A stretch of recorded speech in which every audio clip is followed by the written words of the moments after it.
بنو امیہ کے متعلق آپ کا موقف سخت ہے، تاریخی روایات ہیں، تھوڑی نرمی کیا کریں۔ کیڑی تاریخی روایت ہے جی؟ کوئی ایک روایت تاریخی دسو جڑی سی بیان کیتی ہے 5B میں تاریخی روایات ہے؟ سر بخاری مسلم کی ضعیف روایت ہے۔ اچھا، بخاری مسلم کی اگر ضعیف روایتیں ہیں نا تو بخاری مسلم اگر ضعیف ہے کسی کے نزدیک تو اس سے بنو امیہ ڈسکس نہیں ہوگی، حجیت حدیث ڈسکس ہوگی۔ ہم یہ کہتے ہیں کہ جڑیں بڑھو، ممبر پہ آؤ اور کہو کہ بخاری مسلم ضعیف ہے، پھر ہم نے تو کچھ کرنا ہی نہیں ہے، ہم نے اہل حدیث کو بتا دینا ہے کہ دیکھو تو آڑے مولوی بخاری مسلم تو نس کے جائے پرویزی ہو گئے جائے۔ اگلی دفعہ ممبر سے چڑھ کے دسنا ٹائم قیامت تک جے، اور ننگے سر والے میں کہا قیامت تک ٹائم ہے، مبالے والی حدیث مسلم شریف دی پڑھ کے سنائی ممبر تے پوری، نہیں سنا سکے نا۔ جس طرح اب یہ نہ کہیے گا کہ کفر اسلام کا مسئلہ ہوگا، میں سمجھانے کے لیے کہہ رہا ہوں۔ تبت یدا ابی لہب، وہ تب جب نازل ہوئی اس کے بعد 10 سال تک ابو لہب زندہ رہے، قرآن کو جھوٹا ثابت کر سکتا تھا اسلام قبول کر کے کہ لے محمد تیرا قرآن جھوٹا ہو گیا نعوذ باللہ، میں اسلام لے آیا ہوں، کیونکہ اس میں تھا کہ اب یہ آگ میں ہے، آخرت کا فیصلہ بھی سنا دیا، لیکن توفیق نہیں ہوئی کیونکہ دل پہ مہر لگ چکی تھی۔ میں بھی ان کو اتنی دفعہ کہہ چکا ہوں کہ مباہلے والی حدیث مسلم شریف کی 6220 بیان کرو پوری، اور ابن تیمیہ کے جو اس پہ کمنٹس ہیں نا تمہارے ابا جی کے، وہ بھی بیان کرو۔ اس میں نکل آئے گا جناب امیر شام نے سب کے لیے کہا تھا حضرت علی کے اوپر، اور سب لعن اللہ ابا التراب، جو صحیح مسلم 6229 آج تک بیان نہیں کر سکے۔ مجھے جھوٹا ثابت کرے نا، بیان کر دے کہ لے جی جھوٹا ثابت کر دیا، اور جب بیان کریں گے تو لوگ کہیں گے یار انجینئر بھی تو یہی کچھ بیان کر رہا تھا۔ اچھا آپ دیکھیں جتنے کلپ یہ بیان کرتے ہیں وہ ساری حدیثیں پہلے خود بیان کرتے ہیں، پھر اس کی تشریح بیان کرتے ہیں، اور ہمیں کہتے ہیں آپ نے بیان نہیں کرنی، تو اسی کیوں کر رہے ہو؟ یہ ڈاکٹر ذاکر نائک سے 2009 میں یزید کو رضی اللہ عنہ میں نے گن پوائنٹ پہ کھلوایا تھا، اس ٹائم کیڑا وابی مولوی نکلیا ہے کہ یار تو کیڑے اے مسئلہ قیامت دن پوچھنے جانے نے یزید دے بارے تے تو کیوں ماما بولے ہیں؟ کوئی مامو پارٹی چوں نکلیا نہیں۔ جب میں جواب دینے لگا ایک گلا نہیں کرنی چاہیے، چلو ہوں تسی کہہ دو کہ اے ڈاکٹر ذاکر نائک نے جو کچھ کیا غلط کیا تھا، ہم اسے کنڈیم کرتے ہیں، اور جو مجھے گالیاں نکالتے ہو وہ ساری ادبی گالیاں اس کو بھی نکالو، ٹائم قیامت تک جی نہیں کٹن گے۔ تو ان کی انٹینشن شو ہوگی کہ بیسیکلی بے ایمانی کے اوپر ہے۔ جوتیاں ہم ہمارے سروں پہ مارے اور ہمیں کہ آپ نے رونا نہیں ہے، اس طرح تو نہ کریں۔ 2009 میں جب ڈاکٹر ذاکر نائک جیسا انٹرنیشنل سپیکر یزید کو رضی اللہ عنہ بڑے مجمع میں کہے اور قسطنطینیہ کی بشارت یزید پہ فٹ کر کے اسے جنتی کہہ دے، تو سر دنیا کے کروڑوں لوگوں کے سامنے تو اس نے مسئلہ اٹھا دیا نا بنو امیہ کا، اوڑا غبارے چ سوراخ ہونا سی ہو گیا، وہ تو ہن فل نہیں ہونا۔ اب جواب جو بھی دے گا نا وہ مجرم نہیں ہوگا، وہ جواب دینے والا ہوگا۔ تو ہم تو جواب دے رہے ہیں، ہم پہ کون سا غصہ ہے؟ یا میں نے ڈاکٹر ذاکر نائک کو کہا کہ تو کر تاکہ میں پھر جواب دیں؟ نہیں، ان کو اپنا نہیں نظر آتا، ہم ہمیشہ جواب کے اینڈ کے اوپر بیٹھے ہوئے۔ آپ دیکھیں اکثر آپ کو جو چیزیں بتاتے ہیں وہ میں نے جواباً کہی ہوتی ہیں، ایبسولوٹلی تو میں نے کبھی بھی نہیں کہی ہے، تب بھی میں نے ریڈ لائن کراس نہیں کی ہے۔ ہمارے اسٹوڈنٹس ہمیں کہتے ہیں جناب آپ رضی اللہ عنہ کیوں کہتے ہیں حضرت معاویہ کو؟ وہ آپ کے ساتھ وہ ریکارڈنگ ہوئی ہے، ان کا جی یہ ایک اختلاف ہے علمی، ہاں جی یہ وہ اختلاف ہے جو مجھے سن کے خوشی ہوئی ہے، دکھ نہیں ہوا، لیکن اس کا یہ مطلب نہیں کہ میں ان کے ساتھ ایگری کرتا ہوں۔ خوشی اس بات کی ہوئی ہے کہ واقعی دلائل کی روشنی میں جو انہوں نے موقف اڈاپٹ کیا ہوا ہے کسی درجے تک درست ہے۔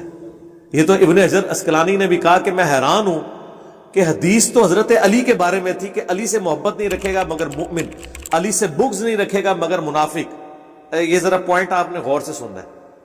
وہ کہتے ہیں اس حدیث کے تحت جو حضرت علی سے محبت میں غلوف کرتا ہمیں اس کی حدیث لے لینی چاہیے تھی، کیونکہ حضور نے کہا تھا محبت مومن کرے گا اور بغض کون رکھے گا مگر منافق۔ کہتے ہیں لیکن بات الٹ ہے کہ جو بغض رکھنے والے ناصبی ہیں ان کی حدیثیں تو بخاری مسلم میں آئی ہوئی ہیں، اور جو محبت میں غلو کرنے والے ہیں ان کو ہم نے رافضی شیعہ کہہ کے ان کی حدیثیں ایکسیپٹ نہیں کی ہیں۔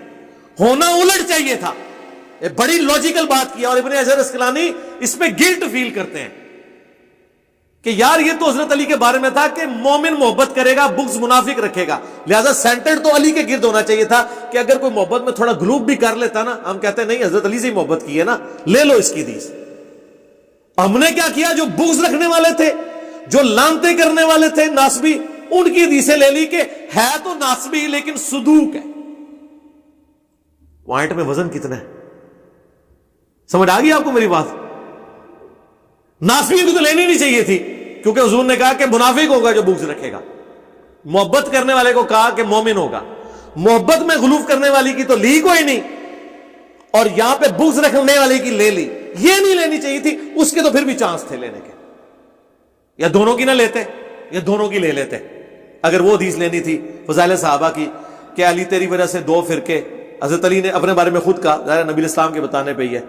طبرانی والی جو اور مسند احمد کی روایت ہے وہ مرفوع کمزور ہے، لیکن اس کی موقوفاً سند فضائل صحابہ احمد بن حنبل کی کتاب میں ہے کہ میری وجہ سے دو فرقے جہنم میں جائیں گے اور دو گمراہ ہوں گے، ایک میری محبت میں غلوف کر کے ایک میری دشمنی میں. تو سرکار پھر ایک کرائٹیریا رکھتے ہیں نا،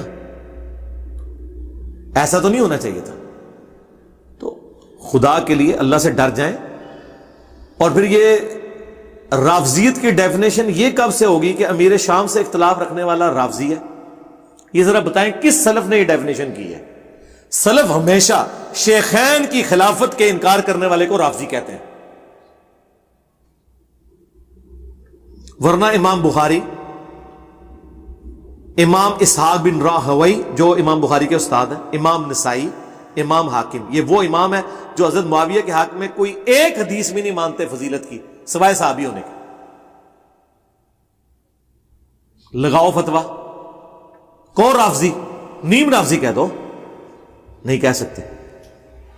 کیوں کہیں گے؟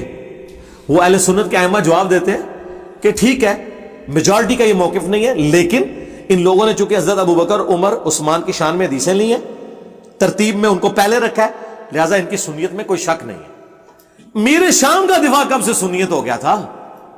ورنہ تو احمد بن حنبل کا استاد علی ابن الجاد کہتا ہے کہ اگر مجھے قیامت کے دن پتا چلے کہ معاویہ کو، یہ علی ابن الجاد کہہ رہا ہے، عذاب دیا جا رہا ہے تو مجھے یہ برا نہیں لگے گا. یہ شیخ زبیر صاحب نے قیام رمضان والی کتاب میں یہ نقل کیا ہے دیوبندیوں کو سنانے کے لیے، لیکن پھر کہا کہ نہیں، علی ابن الجاد کو ہم پھر بھی اہل سنت کا امام مانتے ہیں کیونکہ اس کی حدیث کی کتاب ہے مسند علی ابن الجاد، اور احمد بن حنبل کا استاد ہے. احمد بن حنبل نے اس سے حدیثیں لی ہوئی ہیں. تو اگر کوئی اہل سنت کے اماموں کا امام ہو یہ بات کر کے کہ معاویہ کو اگر قیامت کے عذاب ہو تو مجھے برا نہیں لگے گا، اور وہ نیم رافضی نہ ہو، سنیوں کا امام ہو، سرکار اسی تو شاہی کوئی نہیں پھر. ہاں اسی تو شاہی نہیں. اور ابن سیرین بڑا رٹ لگاتے ہیں.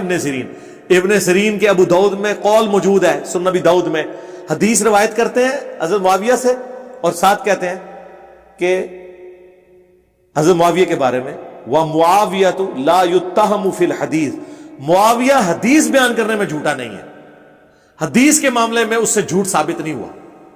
یہ وہ حضرت ابو بکر، عمر، عثمان کے بارے میں اور علی کے بارے میں تو نہیں کہہ رہے کہ انہوں نے حدیث میں کبھی جھوٹ نہیں بولا. ہاں اس بندے کو سنگل آؤٹ انہوں نے کیا وَمُعَاوِيَةُ لَا يُتَّهَمُ فِي الْحَدِيثِ، معاویہ پہ تہمت نہیں کہ اس نے کوئی حدیث گھڑی ہو. یعنی اور تو بہت کچھ ہویا ہے، حضور تے جھوٹ نہیں بندے کدے. یہی مطلب ہے نا. اگر یہ فضیلت ہے تو سب سے پہلے حضرت ابو بکر کے لیے ہونی چاہیے تھی کہ ابو بکر پہ کوئی تہمت نہیں حدیث گھڑنے کی.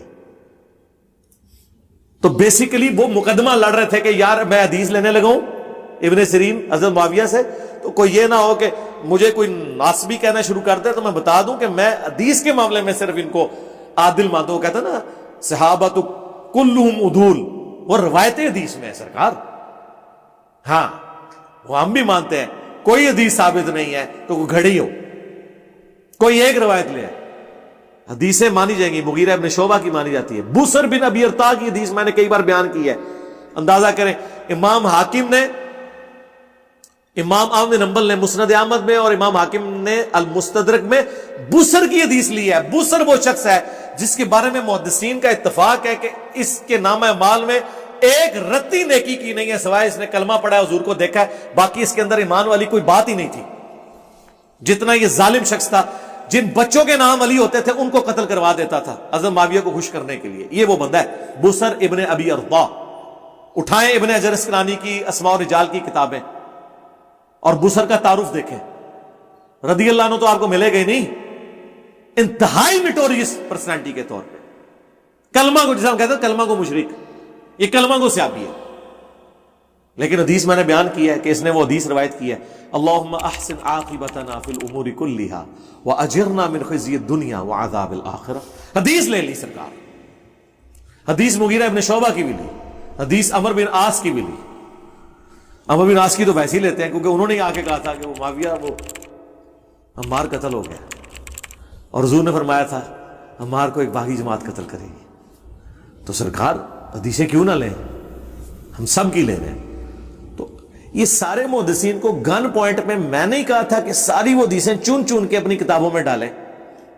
اس طرح کی حدیثیں انہوں نے حضرت ابو بکر، عمر، عثمان اور حضرت علی کے خلاف کیوں نہیں لی ہوئی ہیں؟ صحیح مسلم میں جو 4776 ہے کہ یہ حرام خوری کرواتا ہے اور قتل و غارت کرواتا ہے، یہ حضرت علی کے بارے میں کیوں نہیں لی؟ میں نے کہا ان کو لے. ایک ہی بندوں کو ساروں نے ٹارگٹ کیا ہوا ہے، اور وہ سارے ہیں اہل سنت کے ائمہ، اور جو بیچارہ ان کی بات عوام تک پہنچا رہا ہے وہ کہہ رہے ہیں جناب سنیت کا لبادہ اوڑھ کے رافضیت ایران کے ٹکڑوں پہ فلاں فلاں فلاں. جو سعودیہ کے ٹکڑوں پہ پال رہے ہیں وہ سمجھتے ہیں باقی بھی کہیں سے ٹکڑے لے رہے ہوں گے. اور سر ٹائم قیامت تک جے ایک رافضی اس پلانٹ ارتھ تے پروڈیوس کرو جڑا حضرت معاویہ نو صحابی اور رضی اللہ عنہ کہندا ہوئے، ٹائم قیامت تک وہ تو سیدھا منافق کہتے ہیں. باقی سب کے بارے میں ٹالریٹ کر لیتے ہیں، تقیہ بھی کر لیتے ہیں، لیکن حضرت معاویہ کا ایشو اتنا بڑا ہے وہ کہتے ہیں ہم تقیہ بھی نہیں کریں گے. باقی کے بارے میں تقیہ بھی کر لیتے ہیں، بعض کا جینون بھی وہ صحیح مان رہے ہوتے ہیں ان کو، بعض کا تقیہ کر لیتے ہیں. حضرت معاویہ وہ کہتے ہیں جناب اس بندے کی آپ نے بات ہی نہیں کرنی، ہم نے تقیۃً بھی اس کو رضی اللہ عنہ نہیں کہنا، گالیاں نکالتے ہیں. سرکار یہ وہی بات ہے جناب. تو پھر سرکار دنیا میں پھر ایک ہی بندہ ہے کہ جو رضی اللہ عنہ بھی کہہ رہا ہے 1400 سال میں اور کوئی بندہ نہیں ہے، یہ اکیلا رافضی ہے وہ سرکار کو بات کرنے والی کرے. تو اچھا یہ ہم جو کچھ بتا رہے ہیں آپ کو ایجوکیٹ کرنے کے لیے، یہ میں کوئی کسی سے بھیک نہیں مانگ رہا، میں کہتا ہوں یہ کہتے رہو.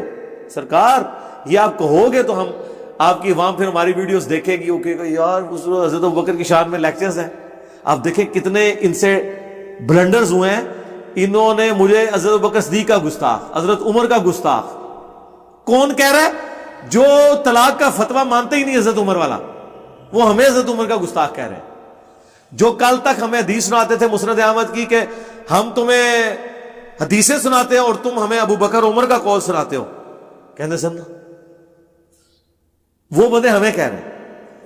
صحابہ اکرام کا تعارف اگر صحیح معنوں میں ہوا ہے اس پلیٹ فارم سے ہوا ہے، صحیح معنوں میں تعارف. آج سے پہلے کیا مسلم عوام کو پتا تھا کہ قادسیہ اور یرموک کیا ہے؟ کس طرح عرب میں اسلام آیا اور سپر سیڈ کر گیا؟ کوئی کبھی کوئی تاریخ کی کتاب پڑھ لے تو اسے پتا چلتا تھا، علماء کو بھی نہیں پتا تھا. آج بچے بچے کو پتا ہے عرب میں قرآن آیا، عرب میں اسلام کیسے آیا، کس طرح اسلامک ریولوشن ہوئی. عمر سیریز کا اگر میں تعارف نہ کرواتا، یہاں کے لوگوں نے تو اسے گستاخی سمجھ کے کبھی دیکھنا بھی نہیں تھا. ہاں آج بجلی بار، اچھا یہ کون سا رافضی ہے جو عمر سیریز کا تعارف کروا رہا ہے؟ ٹھیک ہے، ختم اللہ علی قلوبہم وعلی سمعہم وعلی ابصارہم، لیکن یہ صرف سرغناؤں کے لیے، عوام الناس کے لیے ہم چاہتے ہیں اللہ ان کو ہدایت دے، ان کے لیے نہیں ہم چاہتے. اور یہ انبیاء کی سنت ہے. حضرت موسیٰ علیہ السلام نے کہا تھا یا اللہ اب ان کو ہدایت نہ دینا سورہ یونس میں جب تک یہ عذاب نہ دیکھ لیں. حضرت موسیٰ نے دعا کی کیونکہ غصہ اتنا سی انہوں نے کہا اے نہ ہوئے اے فتح مکہ تے کلمہ پڑھ کے تے مسلمان ہو جانا اینڈ ٹائم تے، اور ابھی ہماری تلواروں سے ان کا خون بھی ٹپک رہا ہو، جو بخاری مسلم میں آیا. ہاں سیم اینالوجی بن دی ہے. تو پھر اللہ نے کیا کہا تھا کہ موسیٰ ٹھیک ہے تیری دعا قبول ہوئی، دیکھنا اب تو نے بھی پسیجنا نہیں ہے، یہ نہ ہو کہ جب عذاب نظر آئے تو کہ یا اللہ چھوڑ دے. تو کفر کے سرغناؤں کے لیے کہنا کہ اللہ ان کو ہدایت ہی نہ دے، یہ حضرت موسیٰ کی سنت ہے، سب سے بڑھ کر اللہ کی سنت ہے، کیونکہ یہ لاکھوں لوگوں کو جہنم میں پھینکتے ہیں اور اللہ کے فضل سے انہیں ہدایت ملتی بھی نہیں. یہ میں آپ کو بتا دوں. ہاں یہ ذہن میں رکھیے گا. یہ جو اکثر آپ پوچھتے ہیں اتنے بڑے بڑے علماء کو نہیں سمجھ آئی بات، سرکار ان کو کہاں سے سمجھ آنی ہے؟ اللہ نے مہر لگا دی ہے، کیونکہ وہ جان بوجھ کے کر رہے ہیں. پبلک سوئی بھی تھی، ہم نے جگایا، جاگے.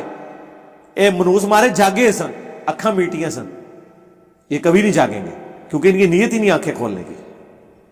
جو مرضی آپ کر لیں، ان کی آنکھیں آخرت میں کھلنی ہے، دنیا میں نہیں کھل سکتی، کیونکہ اللہ تعالیٰ جب کسی کو گمراہ کر دے سرکار اسے کوئی ہدایت نہیں دے سکتا۔ اللہ تعالیٰ فرمایا، جو ہم خطبہ پڑھتے ہیں صحیح مسلم کا، من یہدہ اللہ فلا مضل لہ ومن یضلل فلا ہادی لہ، جی سرکار